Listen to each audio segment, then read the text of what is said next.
Ang pinakakinakatakutang elite forces sa buong mundo. Alright, kamusta mga kaibigan? Welcome sa Arvin Polo TV. Sa unang tingin, iisipin mong illegal lang ginagawa nila. Pero ang totoo, bahagi ito ng kanilang pagsasanay para makasali sila sa pinaka-elite na puwersa militar sa mundo. Ang training na ginagawa nila ay talaga namang hindi na pang tao, kundi pang halimaw na. At aatakihin talaga sa puso ang human rights pag napanood nila ito. At sa video na nga na ito, magugulantang ka sa mga makikita at malalaman mo. Dito ibabahagi namin sa inyo ang ito sa pinakadelikado, malahalimaw at pinakakinakatakutang elite forces sa buong mundo. Kaya naman simulan na natin.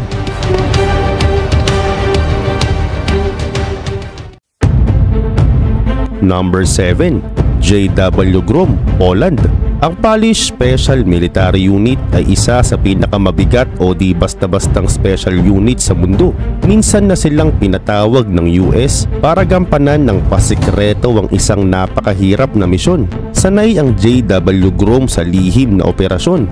Marami na silang mission na ginagampanan. Palagi din silang gumaganap sa mga mission, domestic man yan o international.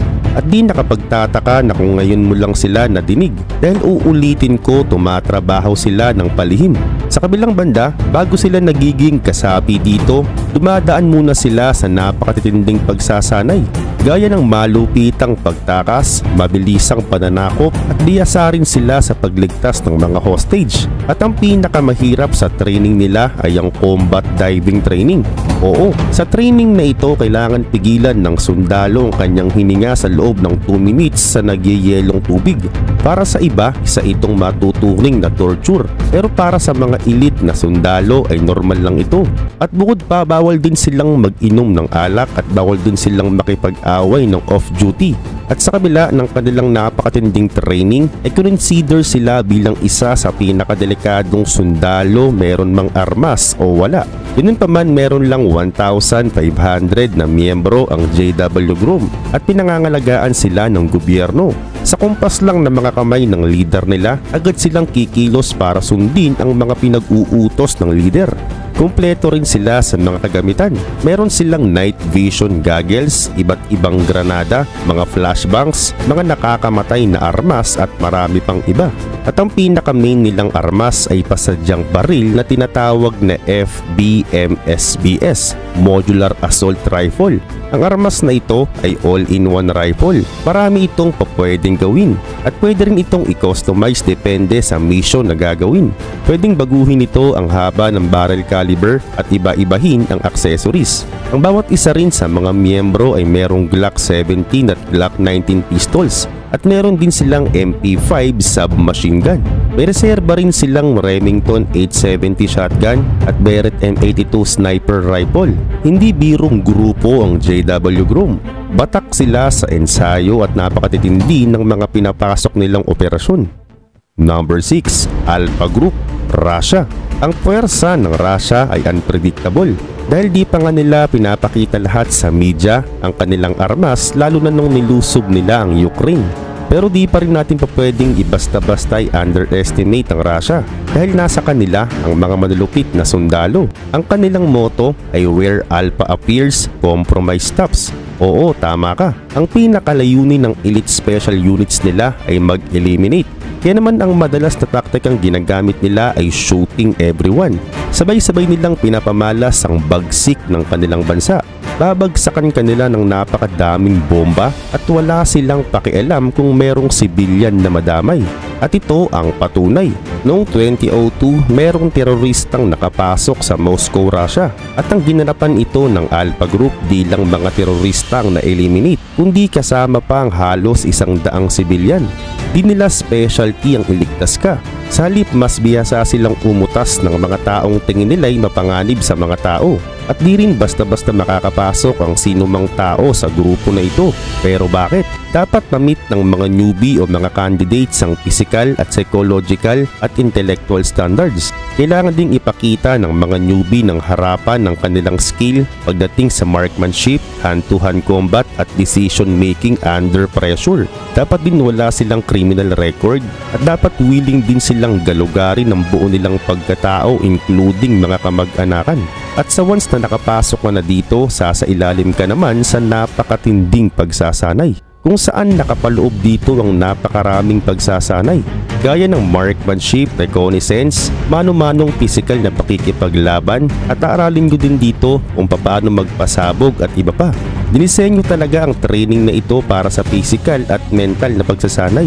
Kailangan ito ng mga miyembro para palagi silang handa sa mga di karaniwang pangyayari, kondisyon, mga bulaga ang bakbakan at iba pa. At bukod pa mayroon din silang training ng swimming, weightlifting at endurance exercises. Sumasailalim pa nga rin sila sa survival training gaya ng pagtitiis ng sakit. Magtatayo ka rito ng bahay sa kagubatan.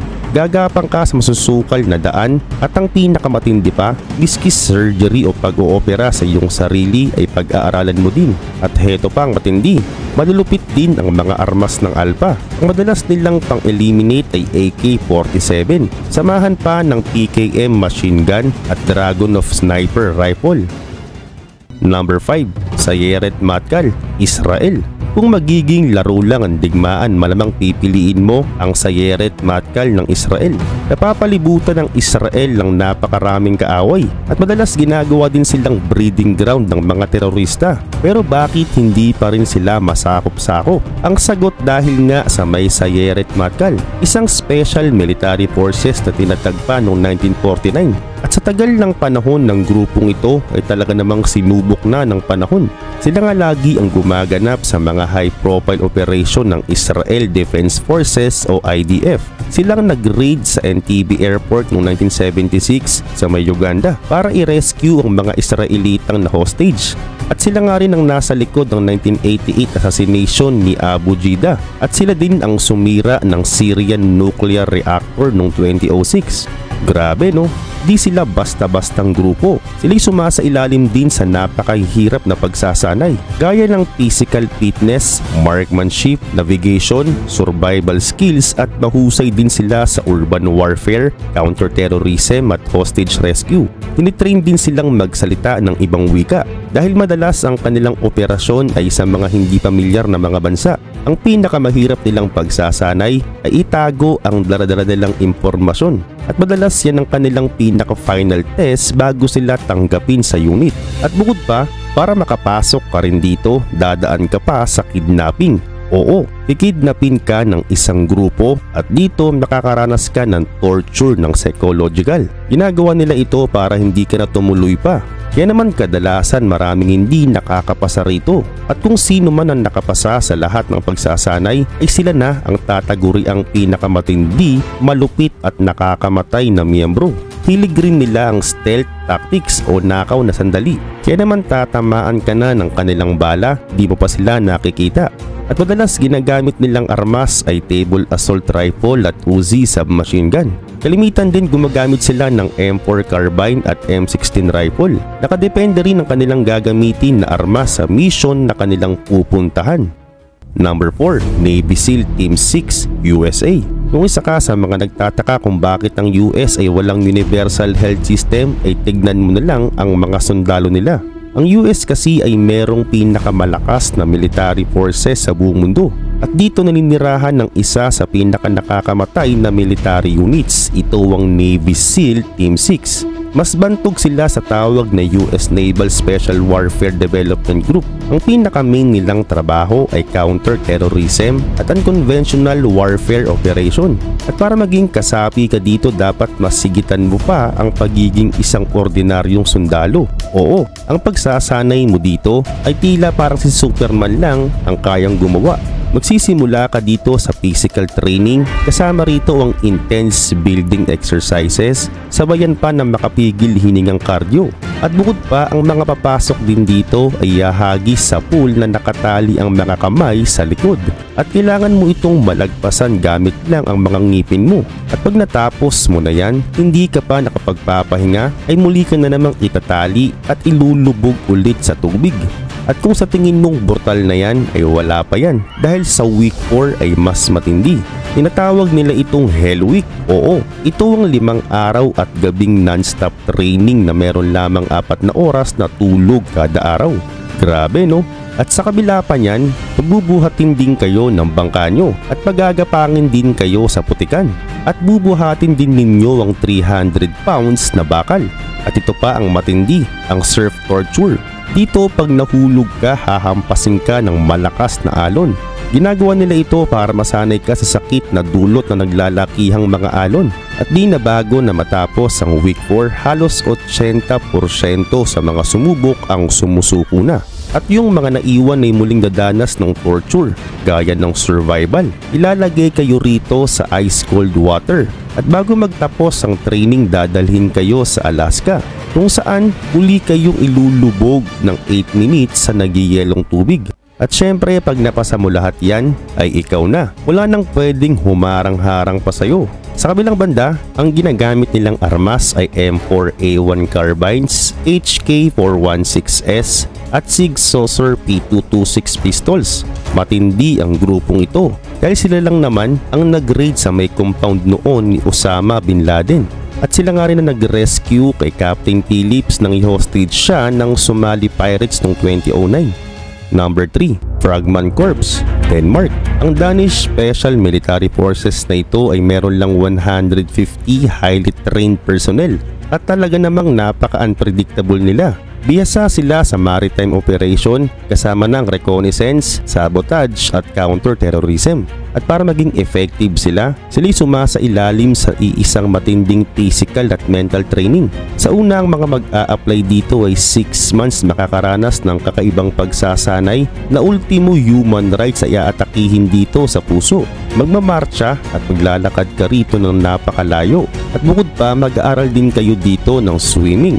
Ipapakabit din sa iyo ang gear mo habang nasa ilalim ka ng tubig. Kaya naman dahil sa napakatagal ng pagpigil ng paghinga, ay karamihan sa mga candidates dito ay nabablackout. At wala pa yan dahil week 1 pa lang yan. At oo, 10% na lang umaabot sa week 2. At sa week 2 dito ka na sasailalim sa hyperthermia training. Ilulubog ka sa yelo ng napakatagal at tuturuan din kayo ng survival training. At ang lahat ng mga nakapasa dyan ay sasanayin naman silang i-defuse ang mga bomba at marami pang iba. Sa ngayon di pa malaman kung ano talaga ang trabaho ng elite forces na ito. Nananatili itong sekreto. Madalas nilang gamitin ay MP5 submachine gun, Sig Saucer P226 pistol at HK416 assault rifle. Number 2, GIGN France. Ang National Gendarmerie Intervention Group o GIGN ay binubuo ng halos 400 highly trained personnel. Mahuhusay sila sa counter-terrorism, hostage rescue at iba pang napakadelikadong operasyon. Palagi silang may bitbit na HK416 rifle at F4F2 sniper rifle. At para makapasok pa dito ay dadaan ka sa isang wasakan ng kaluluwang training. Sa pasimula, lalangoy ka ng 50 meters nang nakatali ang mga paa at kamay mo. Dinisenyo talaga ito para mawala na agad ang mga mahihina. At matapos nito, ang mga natira ay tatakbo ng 5 miles na may bitbit na 44 pounds ng backpack. At kung sino ang makatapos nito ay ipagpapatuloy niya ang torture. Patatakbuhin kayo sa 65 foot na taas at saka magpapagulong-gulong kayo pa ibaba at ang masakla pa tutusok sa katawan nyo ang napakatutulis na bato. At bukod pa dyan, heto pa, ang thrust shot. Dito ang candidate ay papasuotin ng armor at merong disc sa gitna ng katawan niya. At dito babarilin siya at dapat tamaan ng isa pang candidate ang disc. At dito raw nabubuo ang tiwala nila sa isa't isa. At oo, halos 90% sa mga newbie ay tumanggi sa ganitong pagsasanay. Grabe no? Sa kabilang banda, sila ang gumaganap sa mga may hirap na mission. Gaya ng sila ang nagligtas sa mga pasaherong nakasakay sa eroplano ng France noong 1994. Number 1, SAS UK. Kung usapang badass British operative ay si James Bond ang naiisip natin. Pero ang fictional character na yan ay nauugnay talaga sa kanilang secret agency na MI6. At kung ikukumpara ang MI6 sa SAS ay magmumukhang baguhan ng MI6. Pagdating sa brutalang pagsalakay, ang British Force ang nangunguna. Nakarelay sila sa air service na bantog sa tawag na SAS. Silang responsable sa pagsasagawa ng iba't ibang mission, gaya ng counter-terrorism, direct action at hostage rescue. Sila'y binubuo ng 4 na rehimen. Ang bawat rehimen ay pinagbabawal sabihin kung ilan ang mga miyembro. At sa kabila nito, para maging isa ka sa pinakamatinding militar sa Earth ay dapat hindi na pang tao ang mga training mo. Ang pinaka-goal nila ay mang-eliminate ng kalaban ng sandaling panahon lang nang hindi sila namamatay. At para magawa mo ito ay dadaan ka sa pinakamatinding training sa mundo. Kung sa iba, tinatawag na Hell Week, ay ang tawag dito ay mas matindi dahil 5 buwan silang dadanas ng impyerno. Dadanasin mo dito ang 6 na marathon sa loob ng 5 araw. At take note, may bit-bit ka ditong 55 pounds ng bricks habang tumatakbo. At ginaganap ang marathon sa mga bundok. At oo, marami ditong mga candidates ang namamatay dahil sa pagod. At ang iba naman ay nababaliw at nag-hallucinate dahil na rin sa pagod. At pag nakapasa ka dito, dadalhin ka naman sa Indian jungle at iiwan ka nila ditong mag-isa ng maraming araw. At bukod pa, sasanayan ka rin ditong humawak ng mga baril, magpasabog ng mga bomba, matulog ng nakatayo at syempre mano-manong labanan. At para makagraduate ka na sa bangungot na ito ay dadaan ka pa sa isang final test, ang manhunting. Bibigyan ka lang nila ng sketch at compass at dadalhin ka nila sa wild. At dapat mapuntahan mo ang pin location sa tamang oras. At bukod pa dyan, habang hinahanap mo ang nakapin location ay babarilin kayo ng mga SAS. Kailangan nyong magtago. At oo, halos 2% lang ang nakakapasa dito. Grabe no? At ngayon, kung natapos mo ang video na ito ay congratulations. At kung tatanungin ka kung sino o alin sa 7 yan ang pinakamatindi, sinong pipiliin mo? Comment down below.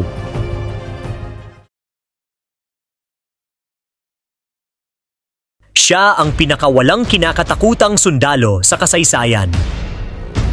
Welcome back sa Arvin Polo TV channel. Sa mahabang kasaysayan ng digmaan at pakikibaka, ilang mga grupo ng mandirigma ang tumatak sa isipan at kultura ng mundo dahil sa kanilang katapangan at kahusayan sa pakikipaglaban. Ang mga mandirigmang ito ay naging simbolo ng kapangyarihan at determinasyon. Ang mga mandirigma ding ito ay hindi lamang lumaban para sa kanilang lupain at karangalan kundi binago rin nila ang kasaysayan sa pamamagitan ng kanilang mga pakikibaka at sakripisyo.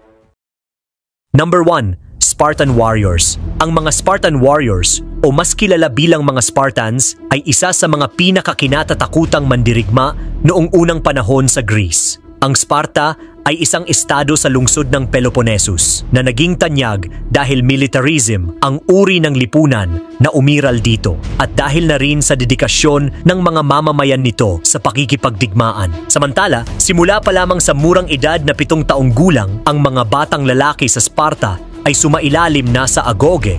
Ito ay isang mahigpit at brutal na pagsasanay upang maging malakas na sundalo at ang pagsasanay na ito ay tumatagal hanggang sa kanilang pagtanda. Ang pagsasanay na ito ay hindi lamang pisikal kundi pati na rin sa mental at emosyonal na aspeto. Ito ay ginagawa upang matiyak ang kanilang katapatan, magkaroon ng disiplina at palakasin ang kanilang kasanayan sa pakikipaglaban. Ang prosesong ito ay naglalayong hubugin ang mga mamamayan nito hindi lamang bilang mga mandirigma kundi bilang bahagi ng isang grupo na magkakasamang lumalaban.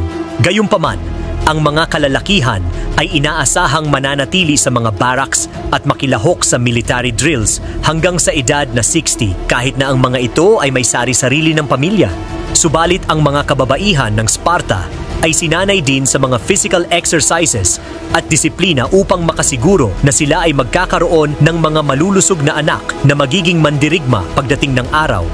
Sa kabilang banda, ang mga Spartan warriors ay kilala dahil sa kanilang katapangan at kasanayan sa paggamit ng hoplon, isang malaking shield, dory, isang mahabang sibat, at Siphos, isang maikling espada. Ang kanilang paraan sa pakikipaglaban, partikular na ang phalanx formation, ay isang taktikal na pag-aayos kung saan ang mga mandirigma ay magkakatabing humahanay habang ang kanilang mga shield ay pinagtatabi-tabi rin nila at sabay-sabay na umaatake gamit ang kanilang mga sibat. Ito ay nagbigay sa kanila ng malakas na depensa sa larangan ng pakikidigma. Samantala, isa sa pinakatanyag na labanan na kinabilangan ng mga Spartan ay ang Battle of Thermopylae noong 480 BCE, kung saan si King Leonidas at ang kanyang 300s na mga Spartans kasama ang ilang mga Griego ay matapang na lumaban laban sa malaking hukbo ng Persya. Bagamat sila ay natalo, ang kanilang sakripisyo ay nagbigay inspirasyon sa buong Greece at malaki rin ang papel na ginampanan nito sa huli nilang tagumpay laban sa mga Persyano. Ang mga Spartan warriors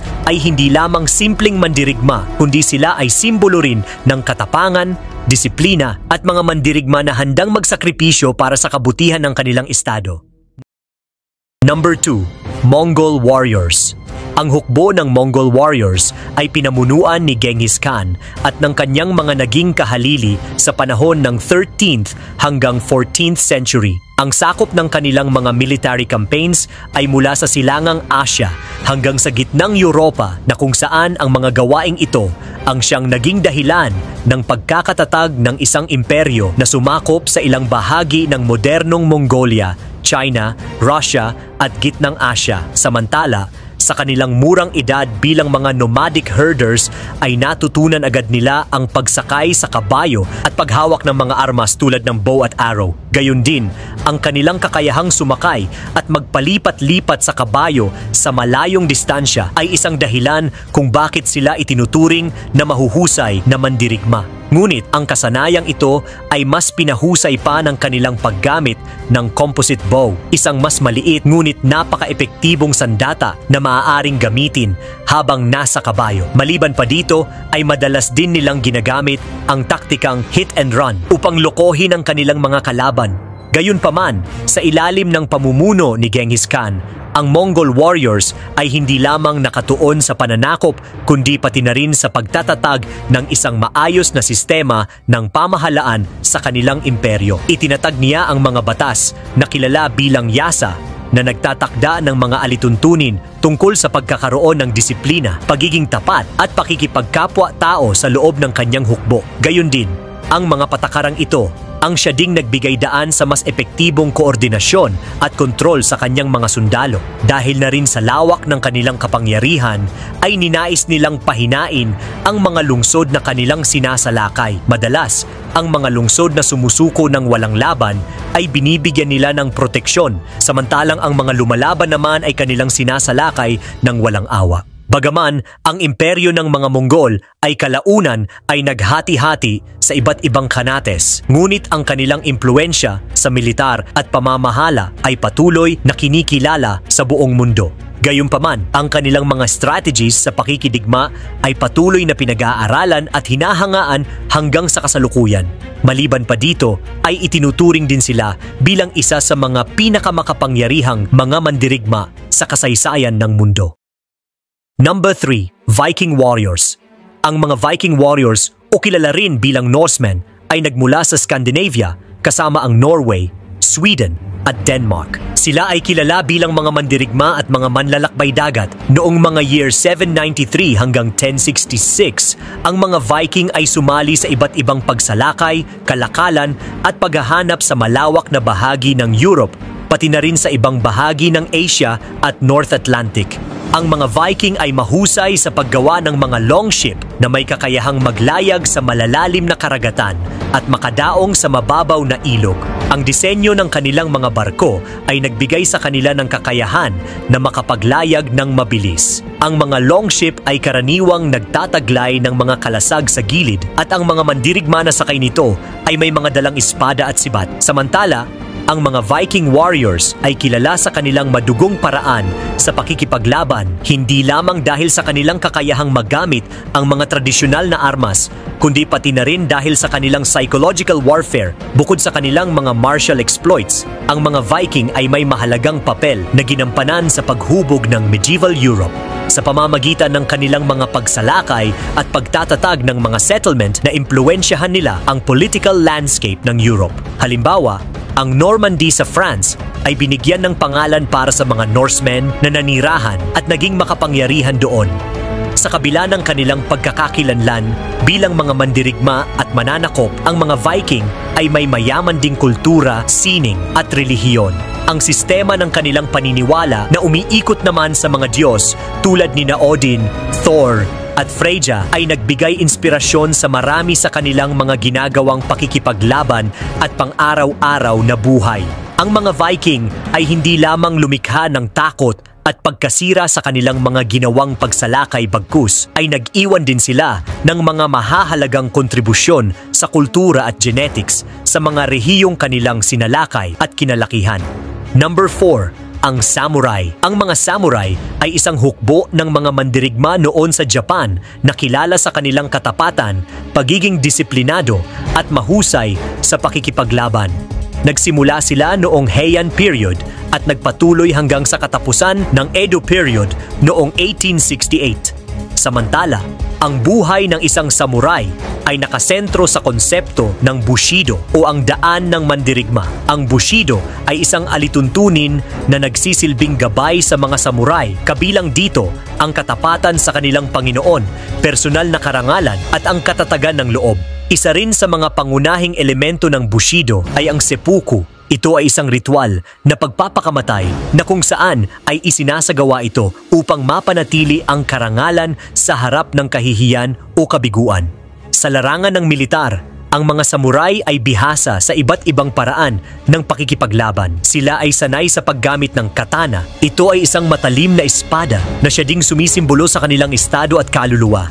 Bukod sa katana ay mahusay din sila sa paggamit ng yumi, isang tradisyonal na Japanese bow at ang naginata na isang uri ng sibat. Maliban pa dito, ang samurai ay hindi lamang mga mandirigma, kundi sila rin ay tinuturing bilang mga scholar, manunula at political advisors. Gayun din, sa panahon ng kanilang pamamayagpag, sila ay naging isang mahalagang bahagi ng administrasyon at kultura ng Japan. Subalit, ang ilan sa kanila ay nagsilbi din bilang mga daimyo o landlord na kung saan ay sila ang namamahala sa malalaking rehiyon na kanilang nasasakupan at nagsisilbi din bilang leader ng mga samurai.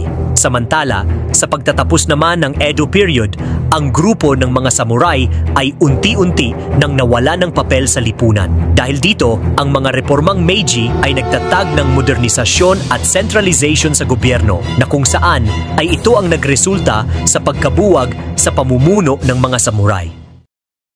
Number 5. Roman Legionaries. Ang mga Roman Legionaries ay tumutukoy sa mga mandirigma na palaging nasa likuran ng Roman military. Mahalaga ang papel na ginampanan nila sa pagpapalawak at pagpapanatili ng Roman Empire. Ang mga legionary ay mahusay na sinanay upang maging mahuhusay na mga sundalo na kumakatawan sa pinakamalakas na puwersa noong unang panahon sa Roma. Ang isang grupo ng Roman Legion ay binubuo ng humigit kumulang 4,000 hanggang 6,000 na mga sundalo. Ang bawat legion ay pinangunahan ng isang legate na sinusuportahan naman ng mga senturyon. Gayunpaman, ang disiplina sa loob ng legion ay mahigpit na ipinapatupad at ang mga ito ay may kaakibat na mga kaparusahan tulad ng flogging at execution, lalo na sa mga mabibigat na pagkakasala. Samantala, ang pagsasanay ng mga legionaries ay masinsinan. Kabilang na dito ang physical condition, paraan ng pakikipaglaban at paggamit ng mga armas. Natutunan din nila kung paano panatilihing maayos ang kanilang formation sa labanan na nagbibigay sa kanila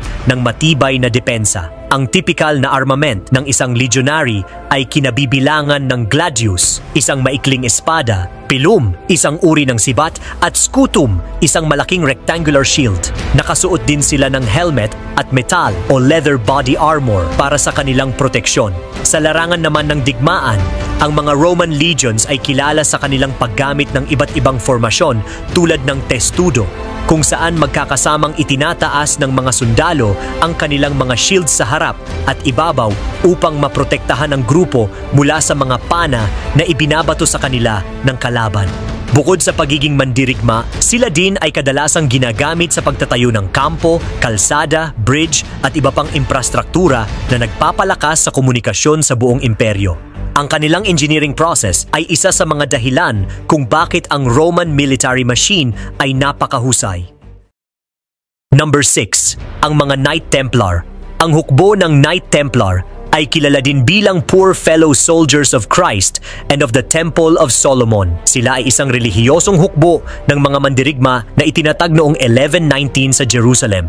Ang kanilang pangunahing layunin ay protektahan ang mga Christian pilgrims sa banal na lupain. Ito ay itinatag ni Hugues de Payens at nakatanggap din sila ng suporta mula kay Baldwin II ng Jerusalem na siya namang nagbigay sa kanila ng tirahan sa loob ng compound ng kanyang palasyo na matatagpuan sa Temple Mount. Maliban dito, sila ay pinahihintulutan din na magsuot ng white tunic na may pulang krus na kung saan ay sumisimbolo ito sa kanilang dedikasyon sa Kristiyanong pananampalataya at sa kanilang kahandaan na isakripisyo ang kanilang buhay alang-alang sa kanilang misyon.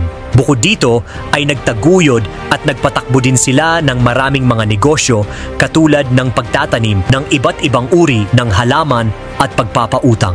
Gayun din, ang impluwensya ng mga Templar ay mabilis naman lumago, ngunit nagsimula din itong bumagsak noong 14th century. Samantala, noong 1307, si King Philip IV ng France na noon ay may malaking pagkakautang sa mga Templar at nagnanais na makuha ang kanilang mga kayamanan ay nag-utos na arestuhin ang lahat ng mga miyembro ng Templar sa France. Kaugnay nito, ang mga paratang laban sa kanila ay heresy at pagsamba sa Diablo. Ngunit marami din naman ang naniniwala na ang mga paratang na ito ay gawa-gawa at para sa politikal at pinansyal na motibo lamang. Subalit, noong 1312 ay sinimulang kumpiskahin ang lahat ng mga ari-arian ng mga Templar at ang mga ito ay ipinamahagi sa Knights Hospitaller at sa iba pang mga religious group. Bukod pa dito ay marami din sa kanilang miyembro ang pinahirapan upang umamin sa mga bintang laban sa kanila. Ang mga Knight Templar ay nanatiling isa sa mga pinakamisteryosong at iconic na mga order sa kasaysayan ng medieval Europe na may maraming modernong mga teorya ng sabwatan at mga alamat na nakapalibot sa kanilang pinagmulan, kanilang kayamanan at kanilang biglaang pagbagsak. Ang kanilang pamana ay nagpatuloy na maimpluwensiyahan ng kultura at kasaysayan na nagiging paksa ng maraming mga libro, pelikula at pananaliksik hanggang sa kasalukuyan. Number 7. Zulu Warriors. Ang mga Zulu Warriors o kilala rin bilang Amazulu ay ang mga mahuhusay na mandirigma mula sa tribong Zulu, isa sa pinakamalakas at pinakanirerespetong pangkat etniko sa Timog Africa. Sila ay bantog dahil sa kanilang tapang at kasanayan sa pakikipaglaban at malalim na kultura na nakilala sa ilalim ng pamumuno ni Shaka Zulu noong unang bahagi ng 19th century. Si Shaka Zulu ang naging hari ng Zulu noong 1816. Binago niya ang tradisyonal na pamamaraan ng pakikidigma ng mga Zulu sa pamamagitan ng pagpapakilala ng iba't ibang mga paraan. Isa sa mga pangunahing pagbabago ay ang pagpapakilala ng iklwa, isang maikling sibat na ginamit bilang panaksak sa halip na ihagis. Ang pagbabagong ito ay nagbigay daan sa mas mabilis na pagkilos. Bukod pa rito, pinalitan ni Shaka ang tradisyonal na kalasag ng mas malaki at matibay na kalasag na gawa sa cowhide na nagbigay ng mas malakas na proteksyon para sa kanila. Samantala, ang pagsasanay ng mga Zulu warriors ay naging mabigat at mahigpit. Dahil simula pa lamang sa murang edad ay sinasanay na ang mga bata sa paggamit ng iklwa at kalasag, pati na rin sa iba't ibang paraan ng pakikipaglaban. Ang mga regiments o amabuto ay binuo batay sa edad at kasalukuyang katayuan ng isang lalaki.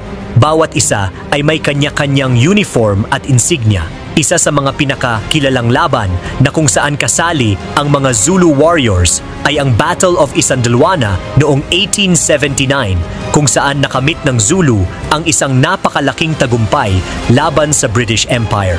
Sa labanang ito, ipinakita ng mga Zulu ang kanilang kahusayan sa pakikipaglaban at ang bisa ng kanilang taktika sa pakikipagdigma na nagresulta sa malaking pagkatalo ng British forces. Gayunpaman, Ang kanilang pagsisikap sa labanan at katapangan sa pagtatanggol ng kanilang lupain ay nag-iwan ng malalim na marka sa kasaysayan ng Timog Africa at patuloy na pinararangalan sa kultura ng Zulu. Ang mga Zulu warriors ay hindi lamang sumisimbolo sa katapangan, kundi mga tagapagpalaganap rin ng tradisyon at kultura ng Zulu.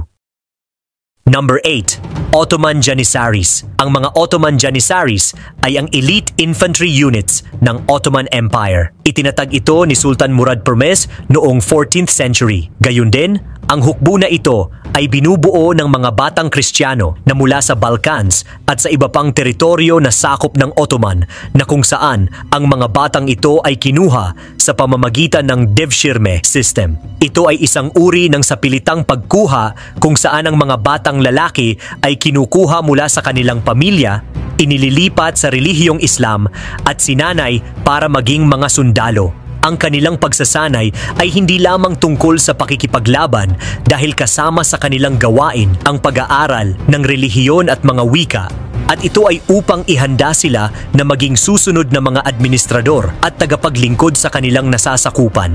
Gayon din naman, ang mga Janissaries ay kilala sa pagiging disiplinado, pagiging tapat sa sultan at pagiging makisig pagdating sa digmaan. Maliban pa dito, sila din ay binigyan ng regular na sahod, pabahay at pagkain. Ang mga ito ay bihira lamang ipagkaloob sa mga sundalo sa panahong iyon. Gayon din, ang Janissaries ay kinatatakutan dahil sa kanilang mahusay na paggamit ng arquebus, isang uri ng baril, at sa kanilang husay sa paggamit ng massive artillery sa mga siege. Gayunpaman, sa paglipas ng panahon, ang mga Janissaries ay naging makapangyarihan. Sila din ay nagsimulang makialam sa usapin ng royal succession at maliban pa dito ay naging isang significant political force din sila na kung saan sila ay may kakayahan na patalsikin ang mga sultan. Samantala naman, noong 1826 ay kinilala ni Sultan Mahmud II ang mga Janissaries bilang balakid sa kanyang mga plano na palakasin ang kanyang hukbo.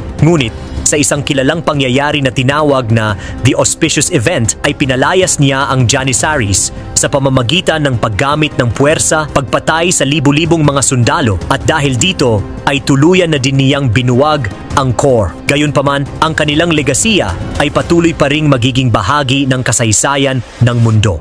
Number 9. Apache Warriors. Ang mga Apache Warriors ay kilala dahil sa kanilang kakayahan sa pakikidigma, paggamit ng iba't ibang paraan sa pakikipaglaban, at ang kakayahan nilang tumagal sa matitinding laban. Ang mga Apache ay binubuo ng ilang grupo ng mga katutubong Amerikano na nanirahan sa southwestern United States.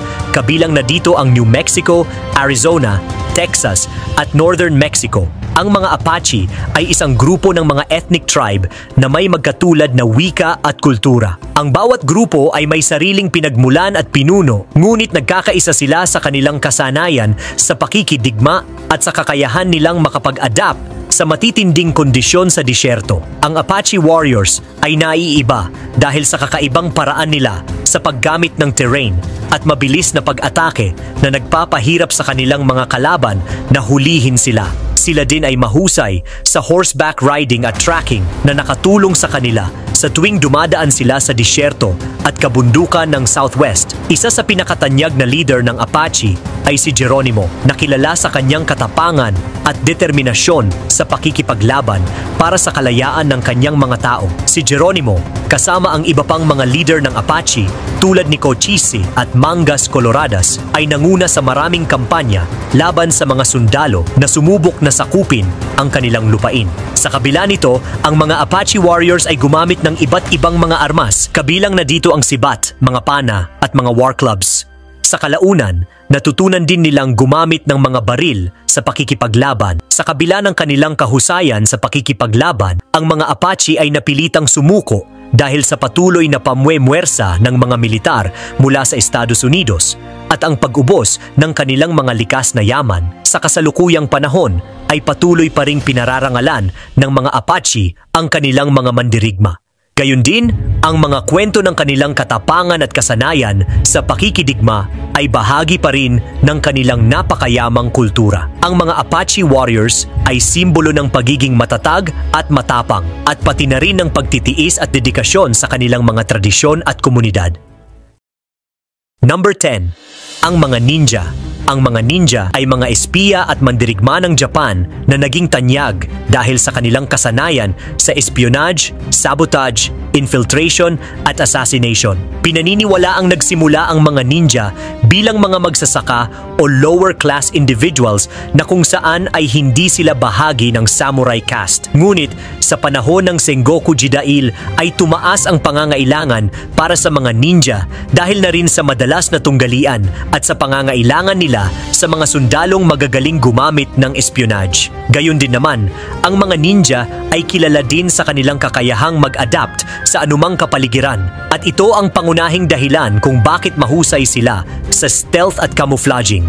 Bilang bahagi ng kanilang mga taktika, ang mga ninja ay bihasa rin sa Hensojutsu kung saan ay nagagawa nilang magbalat kayo na hindi napapansin ng mga kalaban at Intonjutsu na kung saan ay may kakayahan din sila na makatakas at makapagtago lalong higit kapag naipit sila sa isang mapanganib na sitwasyon.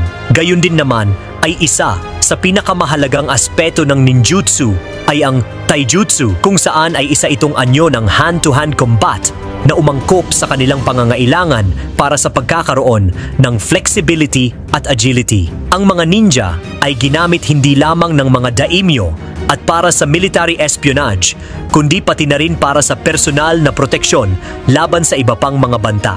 Ngunit bukod sa kanilang mga kakayahan sa combat, ang mga ninja ay bihasa rin sa paggawa ng apoy at pag-akyat sa mga pader na kung saan ang mga ito ay mahalaga upang maisakatuparan ang kanilang mga misyon. 10 mga hindi pangkaraniwang operasyon ng mga militar. Welcome sa Arvin Polo TV. Upang magtagumpay sa isang bagay, kinakailangan ang maingat at malinaw na plano. Napakahalaga nito lalo na sa pagsasagawa ng mga military operations. Sa kasaysayan, maraming mga naitalang military operations kung saan ay gumamit sila ng iba't ibang mga paraan upang magtagumpay mula sa kanilang mga kalaban. At sa video ngang ito ay aalamin at pag-uusapan natin ang 10 kakaibang military operations na nangyari sa ating kasaysayan. Kaya naman, simulan na natin. Number 1. Operation Mincemeat. Ang Operation Mincemeat ay isa sa pinakamatagumpay na pandaraya na naganap noong World War II. Bahagi ito ng mas malawak na plano ng mga alay na tinatawag na Operation Barclay na naglalayong iligaw ang mga Axis powers tungkol sa mga plano ng mga alay. Isinagawa ito ng British intelligence para magkalat ng maling impormasyon tungkol sa kanilang gagawing pagsalakay sa Southern Europe. Ang idea tungkol sa Operation Mincemeat ay nanggaling kina Ewen Montagu ng British Naval Intelligence at Charles Cholmondeley ng MI5. Ang plano nila ay gumamit ng katawan ng patay at binibihisan nila ito at binibigyan din ng mga pekeng dokumento para magmukhang lulusob ang mga alay sa Greece at Sardinia sa halip na sa Sicily na siya namang tunay na target. Samantala, ang katawan na ginamit sa operation ay mula sa isang lalaki na nagngangalang Glyndwr Michael na namatay dahil sa lason. Ang kanyang katawan ay inihanda at binigyan ng bagong pagkakakilanlan bilang si Major William Martin ng Royal Marines. Kasama ng katawang iyon ay ang mga peking dokumento at mga personal na gamit na nagpapakita kunwari tungkol sa kanyang buhay. Kasama na ang mga sulat mula sa peking kasintahan. Ang katawan ay inilagay sa isang lalagyan at inihulog sa dagat malapit sa baybayin ng Huelva, Spain. Pinili nila ang lugar na ito dahil ang mga Espanyol doon ay kaibigan ng mga Germans, kung kaya tiyak na makakarating ang impormasyon sa kanilang mga kaaway. Bukod dito, ang katawan ay sinamahan din nila ng isang maleta na may lamang mga peking sulat na nagsasabing ang alay ay sasalakay sa Greece at Sardinia.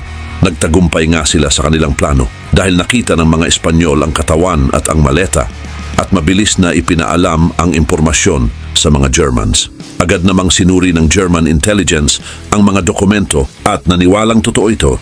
Dahil dito, inilipat ng mga Germans ang kanilang mga tropa mula sa Sicily patungo sa Greece at Sardinia upang ipagtanggol ang mga lugar na iyon na naging sanhi upang maiwan ang Sicily ng may mahinang depensa.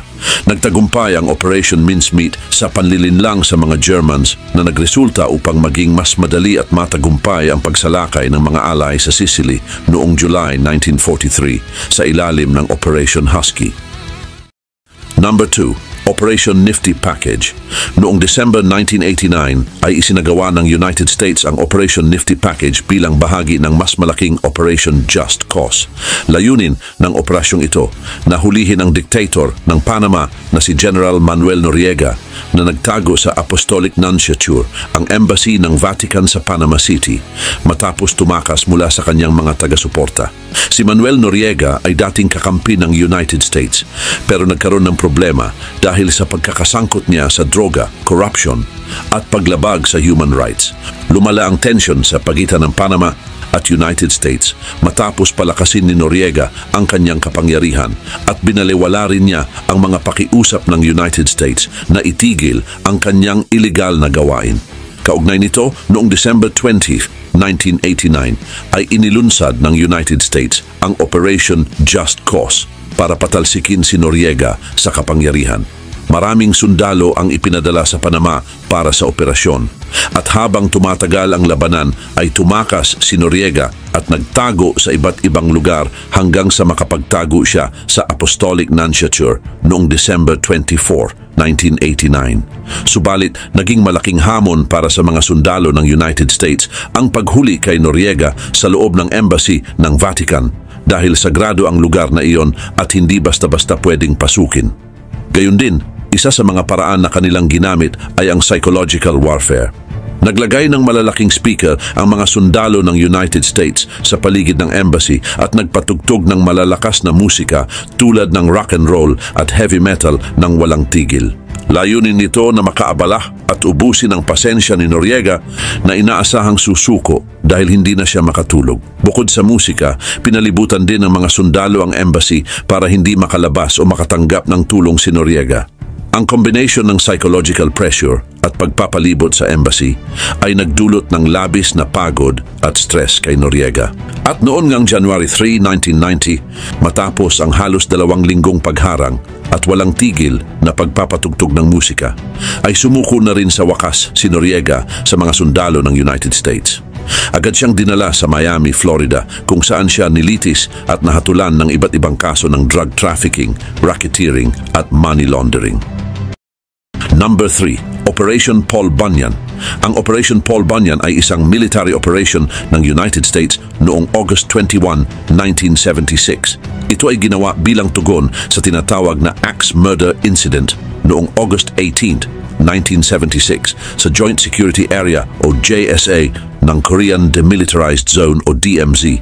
Dito ay pinatay ang 2 American officials na sina Captain Arthur Boniface at First Lieutenant Mark Barrett ng mga North Korean Guards gamit ang mga palakol habang sinusubukan nilang putulin ang isang poplar tree. Ang puno ng poplar ay nakaharang kung kaya't hindi nakikita ng United Nations Command o UNC ang kanilang paligid mula sa kanilang observation post. At upang lutasin ito, pinutol ng mga American soldiers at ng South Korean laborers ang puno. Ngunit habang ginagawa nila ito ay isang malaking grupo ng mga North Korean soldiers na pinamumunuan ni Captain Pak Chul ang lumapit at nagutos na itigil ang pagpuputol ng puno. Subalit, dahil sa pagtanggi ng mga Amerikano ay nagkaroon ng matinding labanan na nagresulta sa pagkamatay ni Boniface at Barrett. At matapos ang insidente, agad na nagdesisyon ng UNC sa pamumuno ni General Richard G. Stilwell na gumawa ng matinding hakbang upang ipakita ang lakas at determinasyon ng United States at South Korea laban sa ginawa ng North Korea. At sa loob lamang ng 72 hours ay maingat na pinlano ang Operation Paul Bunyan. Ang layunin nito ay hindi lamang putulin ang puno kundi upang ipakita ang lakas at determinasyon ng UNC. Kasunod nito, noong August 21, 1976, isang malaking convoy ng mga sundalo at mga military equipments ang dumating sa JSA. Binubuo ang operasyon ng 813 troops, kabilang dito ang mga engineers na may chainsaws upang putulin ang puno. Kasama rin ang mga mechanized infantry, mga attack helicopters, B-52 Stratofortress bombers, F-4 Phantom II jets at mga submarine upang ipakita ang buong puwersa ng militar ng United States at mga kakampi nito.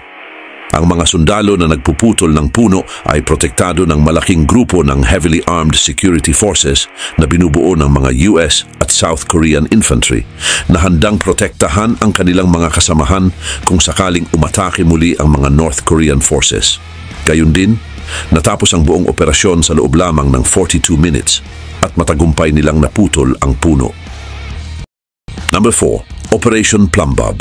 Ang Operation Plumbob ay isang series ng mga pagsabog ng nuclear na ginawa ng United States sa Nevada Test Site noong 1957. Ito ang isa sa pinakamalaking test series sa kasaysayan ng bansa na 29 na pagsabog mula May 28 hanggang October 7.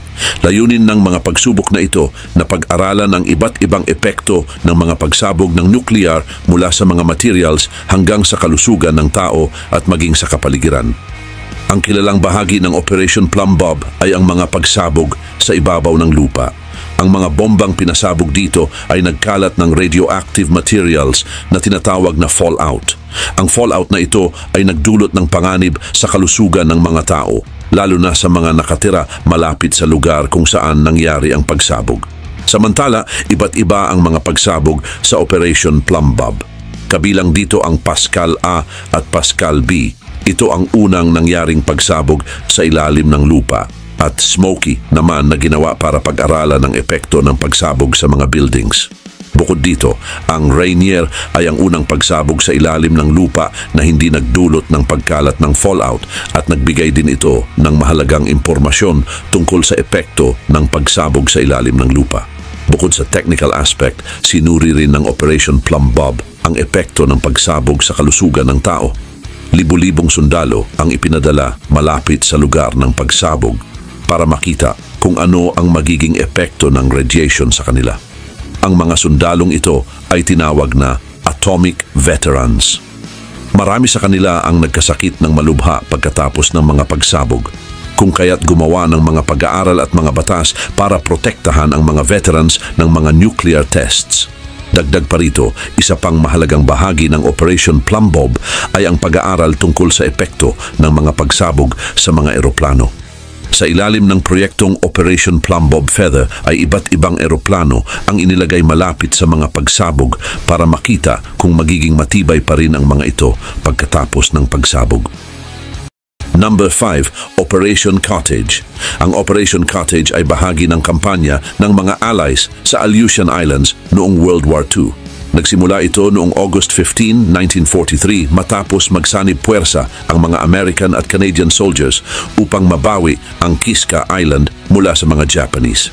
Layunin nitong paalisin ang mga Japanese sa Aleutian Islands. Kaugnay nito, noong June 1942 ay sinakop ng mga Japanese ang mga isla ng Attu at Kiska na bahagi ng Aleutian Islands na pag-aari naman ng United States.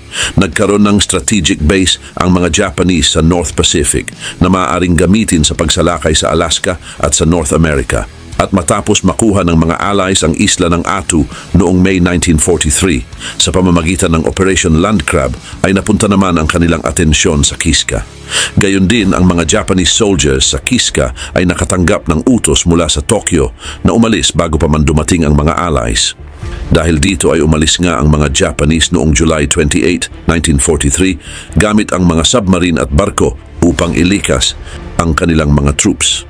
Samantala, noong August 15, 1943, ang mga American at Canadian soldiers na umaabot sa mahigit 34,000 ay nagsagawa ng malaking pagsalakay sa Kiska. Inaasahan nila ang matinding labanan, ngunit nagulat sila nang matagpuan ang isla na walang tao.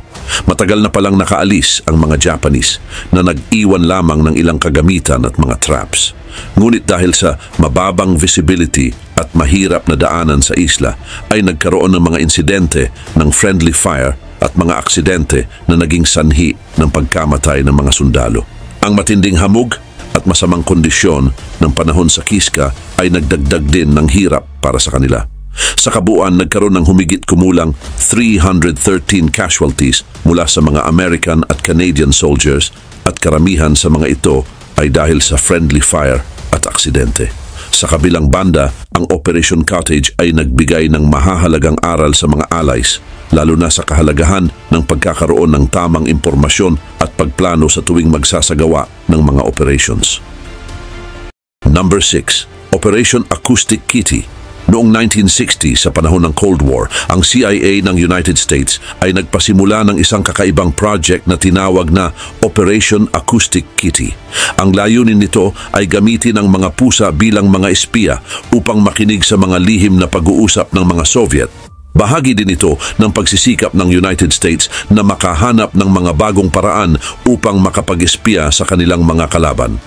Samantala, naisip ng CIA na ang mga pusa ay maaring gawing espiya dahil malaya silang gumagala at hindi pinapansin ng mga tao. Plano din nila na operahan ang mga pusa para mailagay ang mga microphones at mga transmission devices sa kanilang mga katawan. Ang microphone na ito ay karaniwang inilalagay sa tainga ng pusa. Ang isang maliit na transmitter ay itinatago naman malapit sa kanilang ulo at ang antena ay isinasama sa kanilang balahibo. Kaugnay nito ay pinagsikapan ng mga engineers ng CIA na gawin itong posible dahil iniisip nilang magiging matagumpay ito sa pagkuha ng mahalagang impormasyon mula sa mga Soviet. Subalit, kahit na nagsikap at gumastos ng halos $20 million ang CIA, ay marami pa ring mga problema ang hinarap ng Operation Acoustic Kitty.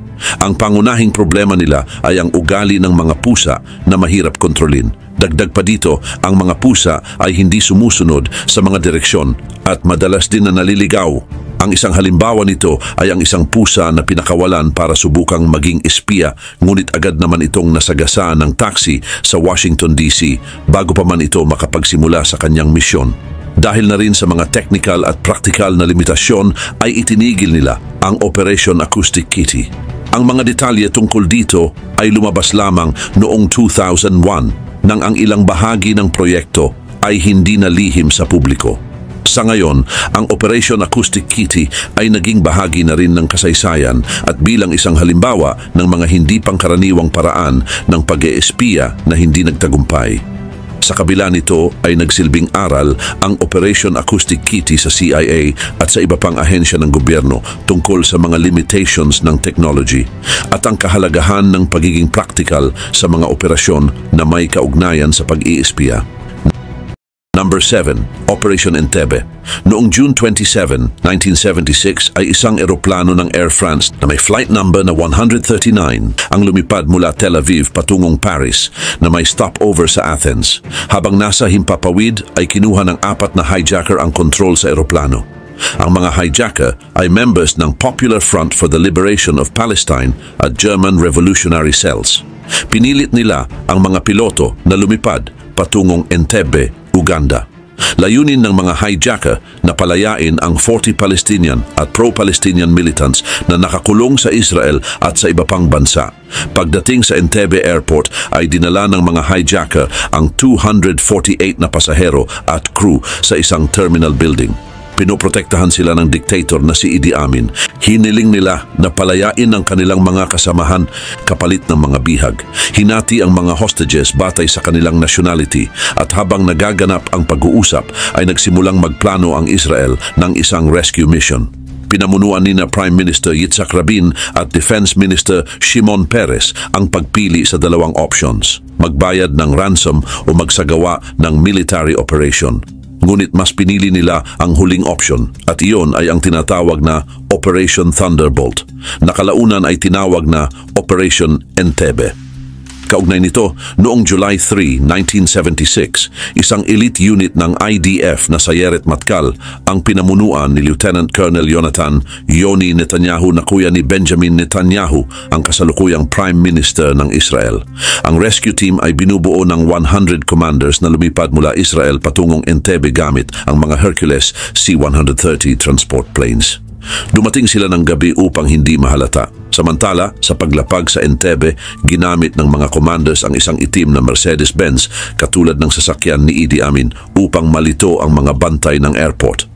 At pagdating sa terminal ay mabilis nilang inatake ang mga hijacker at pinalaya ang mga hostages. Natapos ang operation sa loob ng 90 minutes. Sa kabila nito, ang Operation Entebbe ay naging matagumpay, ngunit may ilang namatay sa kanilang panig dahil si Lieutenant Colonel Yonatan Netanyahu ay namatay sa kanilang operasyon. 3 hostages din ang namatay dahil sa putukan. Subalit, nailigtas naman ang 102 hostages at bumalik sila sa Israel bilang mga bayani. Number 8. Operation Christmas. Ang Operation Christmas ay isang kampanya ng gobyerno at militar ng Colombia noong December 2010. Layunin nito na hikayatin ang mga members ng FARC, isang guerrilla group na sumuko at bumalik sa normal na buhay. Ginamit nila ang Christmas season para maantig ang puso ng mga guerrilla na nasa gubat. Nagsimula ang labanan sa pagitan ng gobyerno ng Colombia at FARC noong 1960s at naging sanhi ito ng matinding karahasan at paghihirap. Maraming mga hakbang ang ginawa para tapusin ang labanan, kabilang na dito ang mga military offensive at pag-uusap para sa kapayapaan. Ang Operation Christmas ay bahagi ng plano para pahinain ang FARC sa pamamagitan ng paghikayat sa mga members nito na tumigil na sa pakikidigma. Naisip ng Colombian Ministry of Defense ang idea tungkol sa kampanyang ito. Inilunsad ito noong Christmas season kung kailan magaan ang nararamdaman ng pamilya at tahanan. Samantala, ang pangunahing bahagi ng Operation Christmas ay ang paglalagay ng mga nag-iilaw na Christmas tree sa gubat, kung saan madalas magtago ang mga FARC guerrilla. Ang mga puno na ito na puno ng ilaw ay nilagyan ng mga mensahe na nagsasabing, kung ang Pasko ay maaring dumating sa gubat, maaari ka ring umuwi, sumuko ka na. Sa Pasko, lahat ay posible. Subalit, bukod sa mga Christmas tree, mayroon ding mga radio broadcasts at pamamahagi ng mga pamphlet na may mga mensahe tungkol sa kapayapaan at pag-asa sa kabila ng mga digmaan. Ang mga mensaheng ito ay ginawa upang maantig ang damdamin ng mga mandirigma na nagbibigay diin sa mga tema na may kaugnayan sa pamilya, kapayapaan at magandang kinabukasan. Gayun din, malaki ang naging epekto ng Operation Christmas. Ang kampanya ay matagumpay na nakahikayat sa mga tao na bumalik sa normal na buhay. Ayon sa mga ulat, daan-daang mga mandirigma ng FARC ang sumuko at bumalik sa normal na buhay. Number 9. Operation Paperclip. Ang Operation Paperclip ay isang lihim na proyekto ng United States na nagsimula noong 1945. Layunin nito na kunin ang mga scientists, engineers at maging ang mga techniques mula sa Nazi Germany upang magtrabaho sa Amerika pagkatapos ng World War II. Gusto ng Amerika na gamitin ang kanilang kaalaman para palakasin ang kanilang militar at technology laban sa Soviet Union sa panahon ng Cold War. Tinawag itong paperclip dahil gumamit sila ng mga paperclip upang ikabit ang mga profile ng mga scientists sa mga bagong files sa gobyerno ng Amerika. Nagsimula ang Operation Paperclip noong mga huling bahagi ng World War II. Samantala, nang pumasok ang mga allies sa Germany, ay natuklasan nila ang maraming pag-unlad na ginawa ng mga Nazi sa larangan ng rocket, jet, chemical weapons at sa medical experiments. Napagtanto ng Amerika na ang pagkuha sa kaalamang ito at sa mga eksperto na gumawa nito ay makakatulong sa kanila ng malaki. Dagdag pa rito, isa sa pinakakilalang dinala sa Amerika sa ilalim ng Operation Paperclip ay si Wernher von Braun, isang kilalang eksperto sa technology ng rocket at space science. Si von Braun at ang kanyang grupo ang lumikha ng V2 rocket, ang unang long-range guided missile sa mundo na ginamit ng mga Nazi laban sa mga lungsod ng Allies.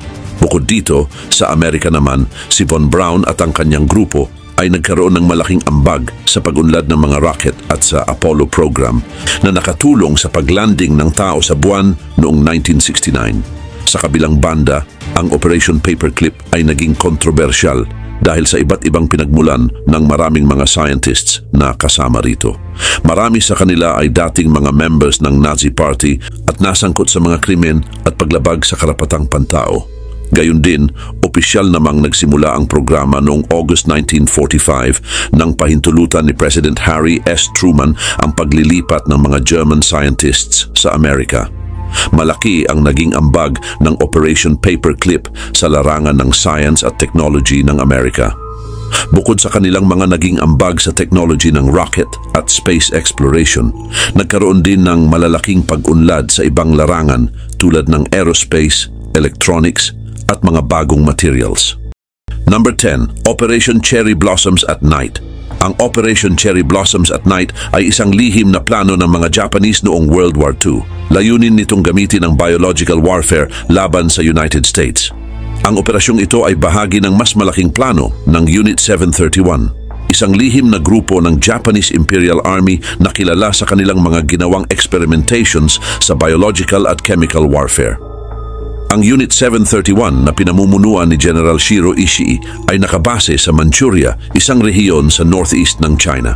Mula 1932 hanggang 1945, ang unit na ito ay nagsagawa ng mga experimentations sa mga bilanggo at mga civilians upang makabuo ng mga biological weapons tulad ng plague, cholera, anthrax at iba pang nakamamatay na sakit.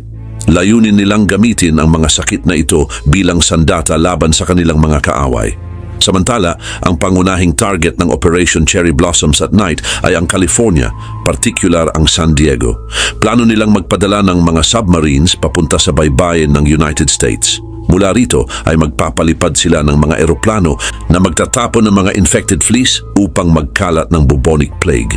Layunin ng operasyong ito na magdulot ng mga sakit na magpapahina sa puwersa ng militar ng United States at upang magdulot ng kaguluhan sa mga tao. Sa planong ito, ang mga submarines ng Imperial Japanese Navy ay magdadala ng mga eroplano na tinatawag na Seiran. Ang mga eroplano na ito ay maaaring ilunsad mula sa mga submarines na magpapahintulot sa kanila na lumapit ng hindi ito natutuklasan. At kapag nasa ere na, ang mga Seiran ay magdadala ng mga ceramic bombs na puno ng fleas na infected ng Yersinia pestis, ang bakterya na sanhi ng bubonic plague. Bagaman detalyado ang plano, ay nagkaroon pa rin ng maraming hadlang sa pagsasagawa ng Operation Cherry Blossoms at Night. Una, mahirap ang pagpapalipad ng submarines sa baybayin ng United States nang hindi nalalaman ng kanilang kaaway. Pangalawa, ang pagbuo ng sapat na bilang ng mga infected fleas at ang kanilang kaligtasan sa biyahe ay isa din sa mga hamon. Subalit, ang operasyon ay natigil dahil sa pagbagsak ng Japan.